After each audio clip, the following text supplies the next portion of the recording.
नमस्कार, मैं हूं आपके साथ सोनिया चौहान। हमारा मध्य प्रदेश में आप सभी का स्वागत है। रुक करते हैं खबरों की ओर। मध्य प्रदेश विधानसभा चुनाव को लेकर सरगर्मी तेज है। वहीं आर्यन टीवी की टीम देवास के सोनकच्छ विधानसभा पहुंची, जहां चुनावी माहौल को लेकर कांग्रेस प्रत्याशी सज्जन सिंह वर्मा से खास बातचीत की गई। वहीं बता दें कि 1985 में सज्जन सिंह वर्मा पहली बार विधायक बने और 2009 में सांसद बने। जीत फिर से ऐतिहासिक जीत होगी। नहीं, देखिए, मैं तो सोनकच्छ क्षेत्र के लोगों को बहुत धन्यवाद देता हूं कि आपका अपार स्नेह और प्यार जाने कितने बरस से मुझे मिल रहा है, उसमें कभी कमी नहीं आई और स्नेह और प्यार बढ़ता गया। उसी विश्वास के सहारे मैं फिर एक बार राजनीति की इस बेतरनी को पार करूँगा। विधायक भी रहे हैं, सांसद भी रहे हैं और राजनीति की शुरुआत कॉलेज में ही हो गई थी। हमने सुना है आपकी शुरुआत राजनीति की कॉलेज में हो गई थी, तो कैसा सफर रहा वहां से अभी तक का? देखिए, 1977 में मैं इंदौर विश्वविद्यालय का अध्यक्ष बन गया था। उस समय जनता पार्टी का शासन था। पूरे मध्य प्रदेश में अकेला मैं जीता था यूनिवर्सिटी कांग्रेस की तरफ से। तो वो स्टूडेंट मूवमेंट से निकला हुआ व्यक्ति हूँ। राजनीति का एक जुनून अलग ढंग का होता है।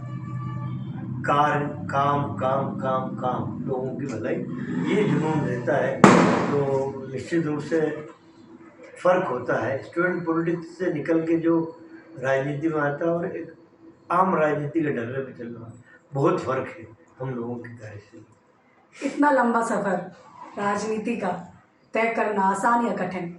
देखिए, कठिन तो है। राजनीति इतनी आसान चीज़ होती तो कोई भी कर लेता।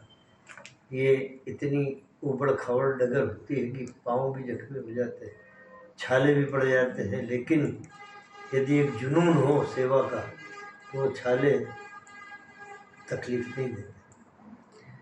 कांग्रेस की कितनी प्रचंड जीत की? देखिए, हम बीजेपी जैसे पाखंडी नहीं है कि अब की बार 200 पार 150 पार हम जाएंगे और स्पष्ट बहुमत की सरकार इस मध्य प्रदेश में कांग्रेस कमलनाथ जी के नेतृत्व में बनाएगी। वादे तो मामा जी ने, मुख्यमंत्री शिवराज सिंह चौहान ने जो लाडली बहना लेकर आना 1000, फिर आगे 3000 तक की बात करना, क्या लगता है चुनावी तौर पे ये सामने आया है? देखिए, एक व्यक्ति 18 साल से इस प्रदेश का मुख्यमंत्री है। लाडली बहना की याद 18 साल में नहीं आई। आखिरी के 3 महीनों में जब चुनाव सर पे है और भारतीय जनता पार्टी का आरएसएस का इंटरनल सर्वे, उसमें स्पष्ट आया कि बीजेपी सरकार नहीं बना पा रही, कांग्रेस की सरकार बन रही है, तब उन्होंने महिलाओं के वोट पे डाका डालने के लिए लाडली बहना योजना। लेकिन भूल गए शिवराज कि उसका पति किसान है। 70% आबादी गाँव में निवास करती है, किसान है। उसके पति की जेब से हर साल खाद के नाम पे पहले 250 की खाद आती थी, 2 साल पहले 570 की बोरी मिल रही है। हज़ारों रुपए उसके पति की जेब से निकाल के मात्र 15,000 रुपये साल उसकी पत्नी को दे रहा हूँ। पत्नी भी समझ रही है, किसान भी समझ रहा है कि हमें ठगा जा रहा है। बीजेपी का हाल यहाँ इस विधानसभा में क्या होगा? देखिए, बीजेपी हारेगी, इसलिए हारेगी कि 22,000 झूठ शिवराज चौहान ने 18 सालों में बोला है। और जिस जगह मैं बैठा हूँ भोरासा में, 3 बार घोषणा करके गए हैं शिवराज की हम तहसील बना देंगे, तहसील बना देंगे। ना तहसील बनी, ना भोरासा का बंदोबस्त ठीक हुआ, नक्शे भी ठीक नहीं हुए, कोई भी काम यहाँ वो कर नहीं पाया। 3 बार गोद ले लिया उन्होंने, छोड़कर जुड़ा। हमने आपका जनसंपर्क देखा तो लग रहा जैसे जीत हो ही गई हो। क्या लगता है कि जीत बिल्कुल हो चुकी है? नहीं, देखिए, कांग्रेस के कार्यकर्ता में एक उत्साह है, जुनून है। मैं जनसंपर्क कर रहा हूँ भोरासा नगर में, तो उनको लगता है कि हम भी उसकी गवाही दें, हम भी उसका एक हिस्सा बने।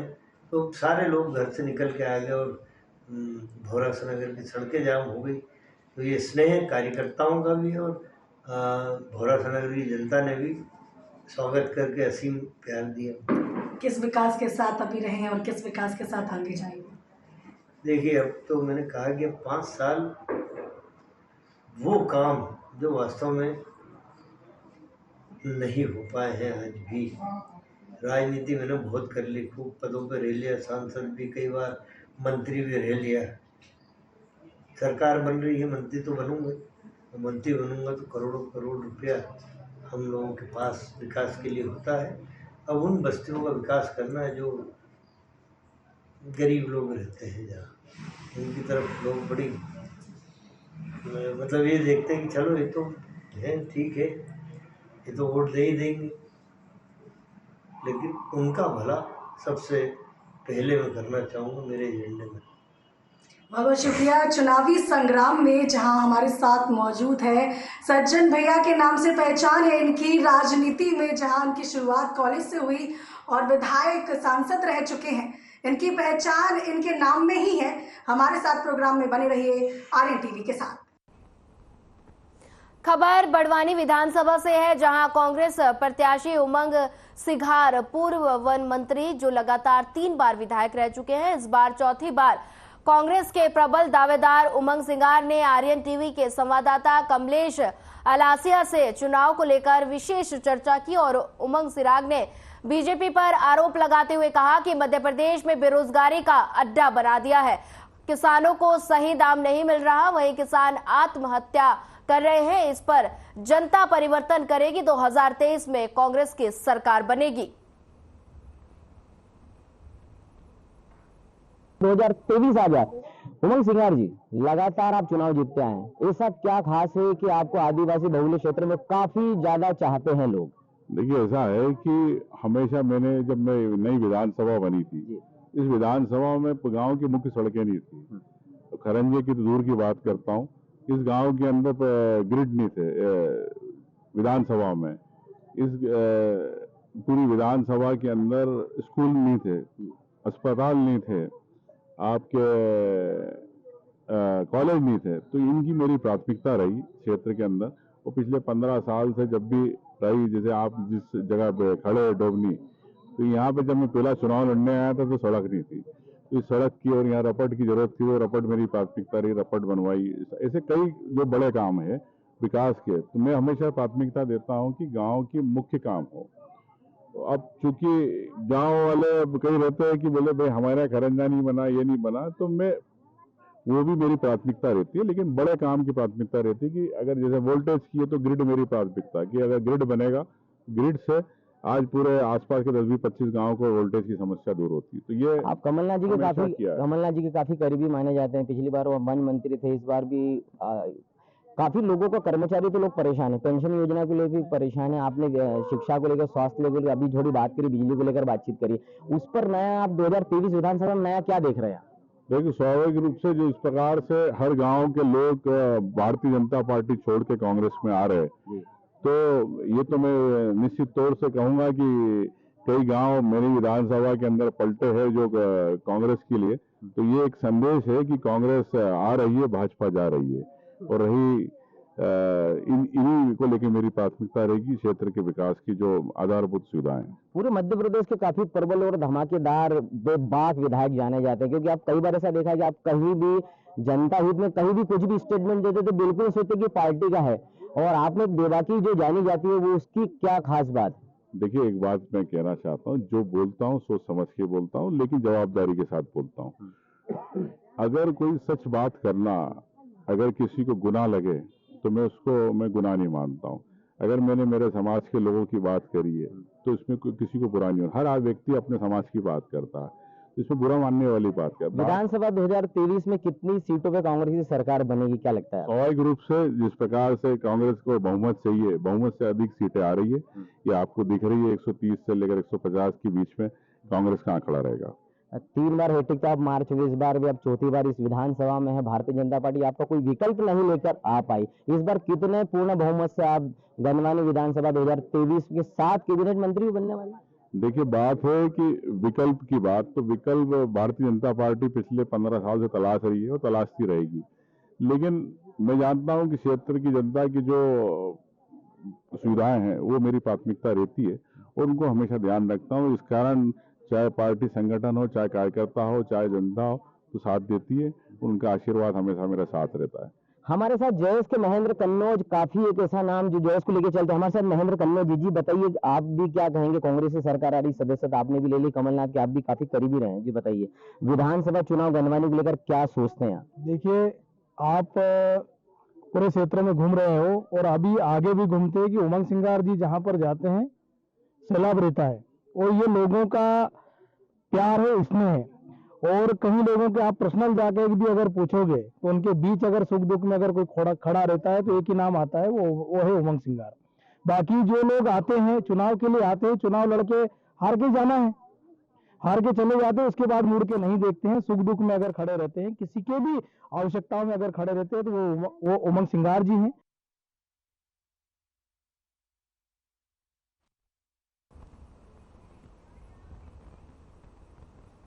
सागर में कांग्रेस प्रत्याशी निधि सुनील जैन ने रविवार के गल्ला मंडी स्थित सब्जी मंडी पहुंचकर आम जनता और सब्जी विक्रेताओं से मुलाकात की। इस दौरान सब्जी लेने पहुंचे शहर की महिलाओं और पुरुषों ने जहां प्याज और सब्जियों के बढ़ते दामों पर चिंता जताई, वहीं सब्जी विक्रेताओं ने मंडी में असुविधा होने की बात कही। दरअसल सागर विधानसभा चुनाव क्षेत्र से कांग्रेस के प्रत्याशी निधि सुनील जैन ने अपने कई समर्थकों के साथ सब्जी मंडी में सब्जी खरीदने पहुंचे, जनता से मुलाकात कर अपने लिए समर्थन मांगा और यहां मौजूद महिलाओं द्वारा प्याज और अन्य सब्जियों की बढ़ती दामों को लेकर कहा कि बीजेपी की सरकार में दाल और अनाज के दाम पहुंच से बाहर होने के बाद अब ये प्याज भी इतने महंगे हो गए हैं।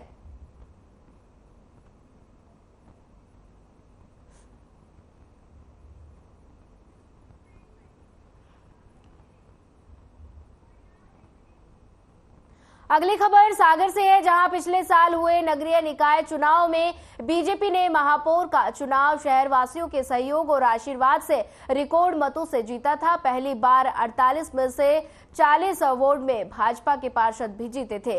वहीं उस समय के कई कार्यकर्ता और शहर वासियों का कहना था कि एक कसक बाकी रह गई कि 8 वार्ड और जीतने थे। ये बात मंत्री भूपेंद्र सिंह ने शनिवार को सागर विधानसभा क्षेत्र में जनसंपर्क के दौरान कही। उन्होंने सागर विधानसभा से प्रत्याशी विधायक शैलेंद्र जैन के साथ पुरखाओं, बरिया घाट एवं मोहन नगर वार्ड में जनसंपर्क भी किया।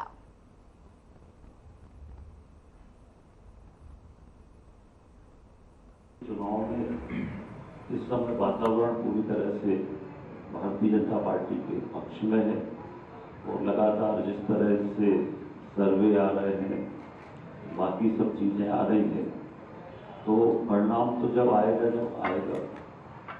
पर मैं आज आपसे अपने राजनीतिक अनुभव के आधार पर कह रहा हूँ और इसमें कोई फर्क आएगा नहीं।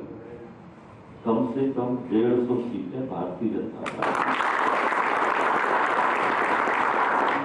इस चुनाव में जीते और उन 150 में भी सबसे अच्छे परिणाम पूरे मध्य प्रदेश में कहीं पर आएंगे तो वो हमारा सागर जिला है।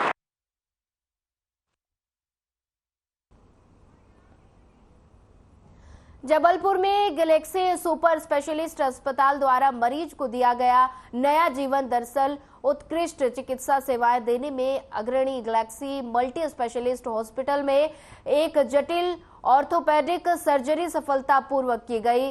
सेमर जबलपुर के रहने वाले 22 वर्षीय पेशेंट को नई जिंदगी मिली है। दरअसल पेशेंट का एक हाथ पास्ता मशीन से बुरी तरह से जख्मी हो गया था। उसके ब्लेड हाथ में घातक रूप से धंसने से टेंडन डैमेज हो गया था। इतना ही नहीं, धमनियां भी फट गई थी। ऐसे में हॉस्पिटल के एक्सपर्ट टीम ने समय रहते सर्जरी को अंजाम दिया और आमतौर पर इस तरह के केसेस में हाथ काटने की नौबत तक आ जाती है। वही लेकिन 40 से 45 मिनट चली प्रक्रिया के दौरान चिकित्सकों ने पूरी सावधानी बरती और धमनियों को रिपेयर किया। वहीं 24 घंटे में ही बेहतर नतीजे सामने आ गए। पेशेंट फिलहाल अस्पताल में एडमिट है, जल्द ही उन्हें डिस्चार्ज कर दिया जाएगा।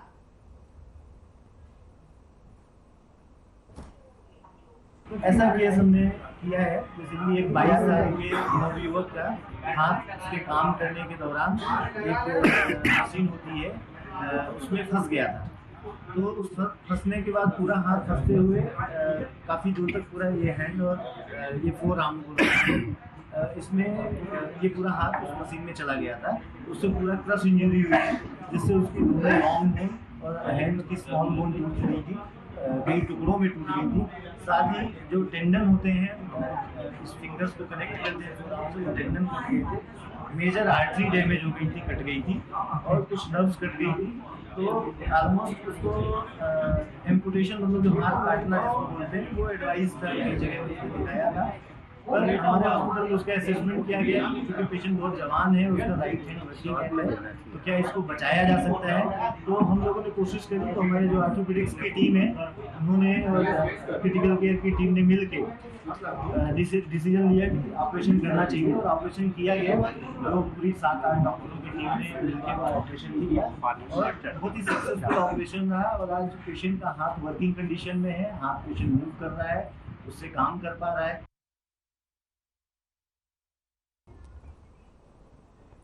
नर्मदापुरम में सारे काम छोड़ दो, सबसे पहले वोट दो के उद्देश्य से 7 रविवार को लायंस क्लब नर्मदापुरम द्वारा मतदाता जागरूकता अंतर्गत वाहन रैली निकाली गई। वहीं कलेक्टर नर्मदापुरम नीरज कुमार सिंह ने वाहन रैली को हरी झंडी दिखाकर रवाना किया। इस अवसर पर डीएस दांगी समेत अन्य गणमान्य नागरिक व लायंस क्लब के सदस्य उपस्थित रहे।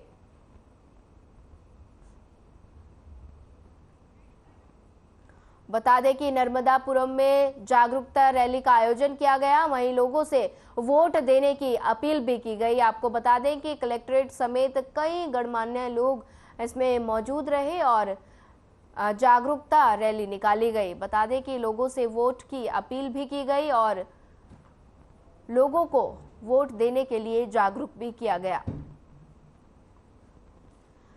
कलेक्ट्रेट समेत कई गणमान्य लोग इस रैली में मौजूद रहे। बता दें कि नर्मदापुर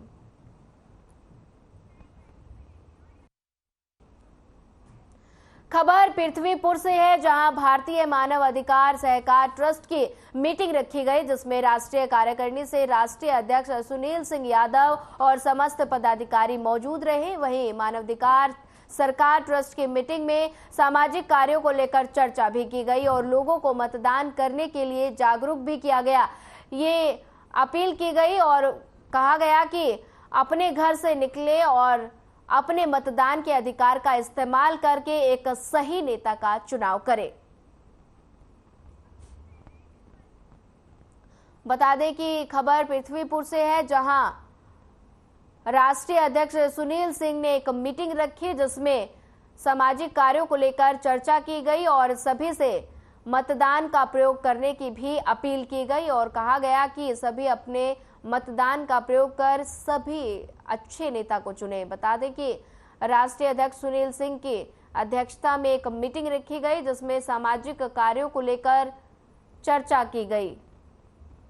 बता दें कि मानवाधिकार सहकार ट्रस्ट की ये मीटिंग रखी गई, जहां पर राष्ट्रीय अध्यक्ष सुनील सिंह ने इस मीटिंग की अध्यक्षता की। वहीं सामाजिक कार्यों को लेकर चर्चा की गई, साथ ही लोगों से मतदान करने की अपील भी की गई और लोगों को जागरूक किया गया कि अपने मतदान का प्रयोग किया जाए और मतदान का प्रयोग कर सही नेता चुना जाए। बता दें कि नर्मदापुरम की तस्वीरें हैं, जहां पर राष्ट्रीय अध्यक्ष सुनील सिंह ने एक मीटिंग रखी। मीटिंग में सामाजिक कार्यों को लेकर चर्चा की गई और लोगों से अपील की गई कि अपने मतदान का उपयोग करें और मतदान का उपयोग करके एक सही नेता चुनें। बता दें कि पृथ्वीपुर में सामाजिक कार्यों को लेकर चर्चा की गई, मानवाधिकार सहकार ट्रस्ट की एक मीटिंग रखी गई। केंद्रीय मंत्री पीयूष गोयल ने इंदौर में प्रेस वार्ता को संबोधित करते हुए कहा कि इंदौर की जनता ने सामूहिक प्रयास से स्वच्छता में 6 बार देश में प्रथम स्थान प्राप्त किया है और ये इंदौर के जनता की जन भागीदारी से ही संभव हुआ है। मुख्यमंत्री शिवराज सिंह चौहान के नेतृत्व में प्रदेश सरकार ने बीते 18 वर्षों में जनता के सहयोग से बीमारू राज्य के विकसित राज्य में बदला। गोयल ने कहा कि डबल इंजन की सरकार ने गरीबों के कल्याण हेतु कई नीतियों एवं योजनाओं को चलाया है। इसके साथ ही महिला सशक्तिकरण कई क्षेत्रों में काम किए गए हैं। इसके लिए ही गोयल ने कहा कि इंदौर की एक अलग पहचान है। वहीं इंदौर उद्योग ही नहीं, आस्था का भी स्तंभ है और मध्य प्रदेश में महाकाल लोक का निर्माण सिर्फ मंदिर का निर्माण ही नहीं हुआ, बल्कि मंदिर निर्माण से पूरे क्षेत्र में पर्यटन को बढ़ावा मिला है। इसके साथ ही गोयल ने पत्रकारों से कई सवालों का जवाब देते हुए कहा कि मुख्यमंत्री शिवराज सिंह चौहान ने भाई मामा के रिश्ते को बेहतर ढंग से निभाया है। हम फिर से जनता का आशीर्वाद लेने के लिए आए हैं और हमें विश्वास है कि जनता अब जान चुकी है और वो भ्रम में नहीं है। मध्य प्रदेश में हम डबल इंजन की सरकार बनाने जा रहे हैं। आपका मध्य प्रदेश औद्योगिक विकास निगम है, उसका एक ऑफिस है पहले माले पे, कोई पहले माले पे होता था। मैं 1980 की बात कर रहा हूँ, तब मैं आया था यहाँ पे पीथमपुर, ये सब एरिया देख के गया था। जेलेटाइन कैप्सूल की फैक्ट्री लगाने की मेरी इच्छा थी, पर जो भी कारण रहे होंगे नहीं लगा पाया था। फिर जाके मुंबई के पास एक फैक्ट्री लगाई थी। तो मुझे गर्व है अपने आप पर और मेरे परिवार पर कि उन्होंने मुझे सीधा कोई उठा के कुर्सी पे नहीं बिठाया। और मेरा तो लगभग बचपन से खेलना था अटल जी की गोद में, नाना जी की गोद में। मध्य प्रदेश में चुनावी संग्राम के बीच आरएनटीवी की टीम पहुंची, जहां देवास के हाटपिपलिया विधानसभा से बीजेपी मनोज चौधरी से खास बातचीत की। और जहां मनोज चौधरी मौजूदा विधायक है और पूर्व जिला पंचायत के अध्यक्ष रह चुके हैं, 2018 में उपचुनाव भी जीते। चुनाव के बीच जनता बीजेपी समर्थन करते दिखाई दे रही है। हुए हैं तो क्या लगता है कि इस बार किसकी सरकार होगी, किसका इस बार मुकाबला होगा, ये हम जनता से ही जानते हैं। क्या लगता है, बीजेपी या कांग्रेस? बीजेपी क्यों? बीजेपी का काम है, काम देखो बीजेपी का। ये रोड, जिस रोड पे अभी चल के आए हम, ये मतलब क्षेत्र में ग्रामीण में जा जाके तो हर एक रोड बनी हुई है। और अभी यहाँ आधा किलोमीटर दूर एक 8 लेन रोड का भी काम चल रहा है। और क्या लगता है मध्य प्रदेश में इस बार मामा फिर से आने वाले हैं, या फिर जीत कांग्रेस की होगी या बीजेपी की होगी? किसका पल्ला भारी? बीजेपी, मामा की सरकार। कई बहनों की योजनाएं भी चला रहे हैं, वादे भी बहुत सारे हो रहे हैं, तो कांग्रेस भी कई वादे कर रही है। तो क्या लगता है कि दोनों वो झूठे वादे वो 15,000 की जगह 1500 कर रहे हैं, तो वो भी पहले भी तो रह चुकी है सरकार, फिर क्यों नहीं किया? आपको क्या लगता है कि 1000, 1200, 1250 इन्होंने कहा, उन्होंने 1500 कहा, तो दोनों की योजनाएं सामने आई, तो क्या लगता है कि किसकी योजना किसके लिए है? मामा जी की योजना तो चल रही है और कांग्रेस योजना मामा जी के देखे दोनों योजना, मामा जी की योजना तो वैसे चल रही है और कांग्रेस उनका देखे कर रही है, बिल्कुल भी वैसा ही लगता है कि देखा देखी है। हाँ बिल्कुल, बीजेपी की नकल उतार रही कांग्रेस। पैसे बढ़ाए तो वहाँ पे भी पैसों की बात चल रही है। हाँ बिल्कुल, पैसे की। तो ये योजना पहले क्यों नहीं, अब क्यों आई? पहले करना था नहीं, ये नकल कर रहा है। जी ने 1250 कर दी और आगे 1500 भी करेंगे, 3000 तक की बात चल रही है। और किसानों के लिए नर्मदा योजना भी ला रहे हैं मामा जी, और चल रही है, आप देख ही रहे हो। आपके यहाँ पे भी महिलाएं हैं, बेटियां, तो क्या लगता है सबके यहाँ आ रहे हैं पैसे? हाँ बिल्कुल, सबके यहाँ पैसे आ रहे हैं। आप लोग जनसंपर्क में निकले हुए हैं, जनता भी आपके सामने, क्या लग रहा है, कैसा माहौल है? एक नंबर माहौल है। देखो तुम कैमरा दिखाओ सब।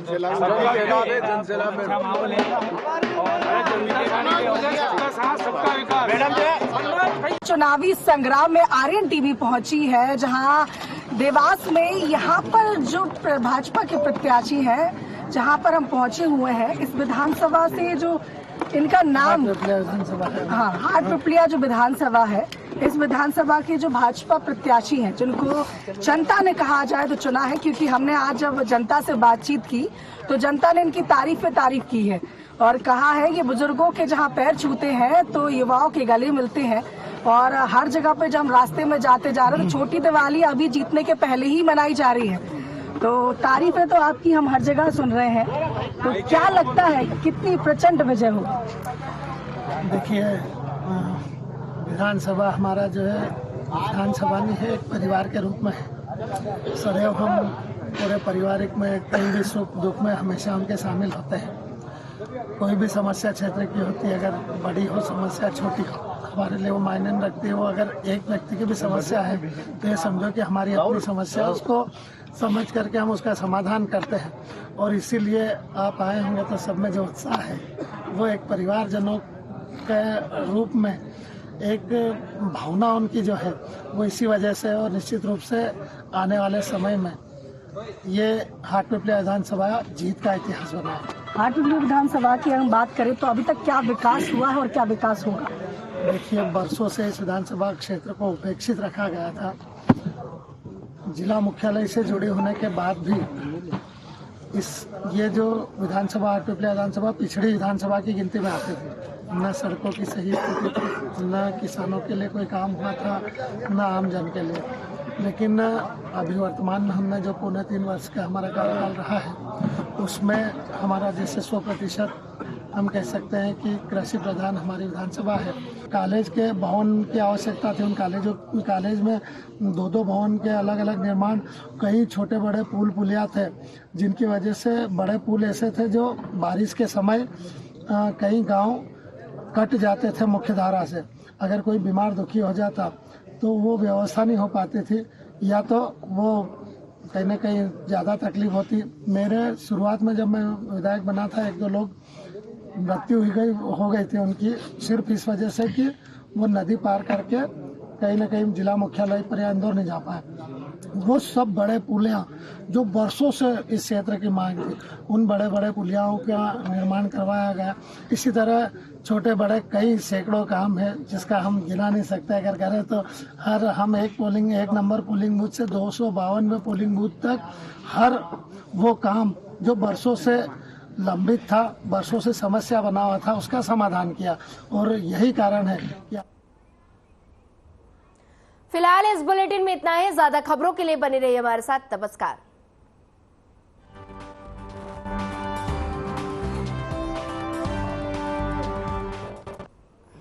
केंद्रीय गृह मंत्री अमित शाह का उत्तराखंड दौरा।